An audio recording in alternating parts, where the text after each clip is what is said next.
Hi hello welcome back to the mom life stories అండి. ఇవాల్టి వీడియోలో అందరికీ నచ్చేటట్టు ఉప్మా ఎలా తయారు చేసుకోవాలో చూద్దామండి. అండ్ బిగినర్స్కి, వంట రాని వాళ్ళు కూడా ఈ వీడియో చూసి టేస్టీగా ఉప్మా ఎలా తయారు చేయాలో చూద్దామండి. సో ముందుగా వీడియోలోకి వెళ్ళినట్లయితే ఒక ప్యాన్ తీసుకొని 1 టేబుల్ స్పూన్ ఆయిల్ వేసుకుందామండి. నేనైతే మెజర్మెంట్ కోసం ఒక గ్లాస్ తీసుకుంటున్నాను. మీరు గ్లాస్ కానీ కప్ కానీ ఏదైనా తీసుకోవచ్చండి. సో 4 గ్లాసెస్ ఆఫ్ రవ్వ తీసుకుంటున్నాను.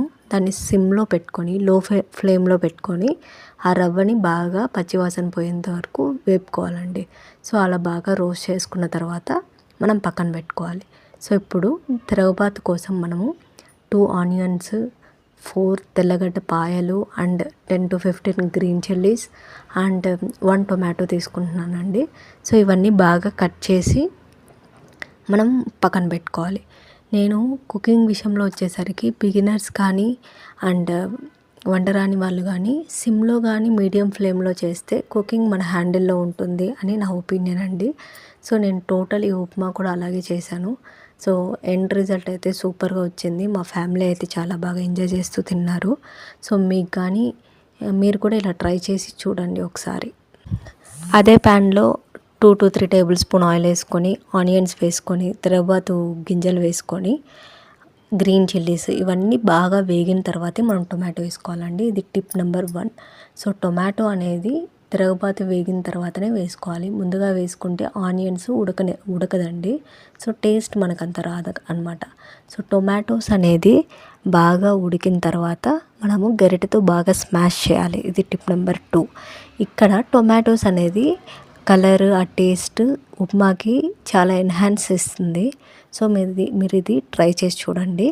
సో ఇలా బాగా దగ్గరికి వచ్చిన తర్వాత ఇక్కడ వాటర్ తీసుకోవాలండి. ఈ వాటర్లో నేను టిప్ నెంబర్ 3 చెప్తాను. సో యాక్చువల్లీ నేను 4 గ్లాసెస్ ఆఫ్ రవ్వ తీసుకున్నాను.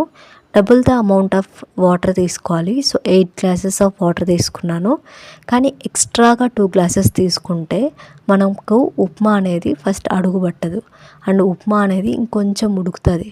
సో మనకి ఇవన్నీ వలన లాస్ట్లో ఉప్మా టేస్ట్ అనేది ఒక లెవెల్లో ఉంటుంది. సో మీరు ఈ 3 టిప్స్ ఫాలో అయ్యి ఉప్మా చేశారనుకోండి సూపర్గా ఉంటుంది. సో వాటర్ అనేది చాలా బాయిల్ అయిన తర్వాత మనం ఉప్మా రవ్వ వేసుకోవాలి. సో ఉప్మా అనేది బాగా బాయిల్ అయిన తర్వాత మనం లిడ్ పెట్టుకొని 1 minute 2 minutesకి ఒకసారి ఓపెన్ చేస్తూ ఉప్మాని మిక్స్ చేస్తూ ఉండాలి. సో అలా మిక్స్ చేసిన తర్వాత ఒక 5 minutes స్టవ్ ఆఫ్ చేసి వదిలేయండి. ఉప్మా అనేది అదే సెట్ అవుతుంది. సో అలా సెట్ అయిన తర్వాత అందరికీ ప్లేట్స్లో హ్యాపీగా ఉప్మాని సర్వ్ చేయండి. సో మీకు కానీ ఈ వీడియో నచ్చినట్లయితే లైక్ చేసి, షేర్ చేసి అండ్ కామెంట్ చేయండి. Thank you so much.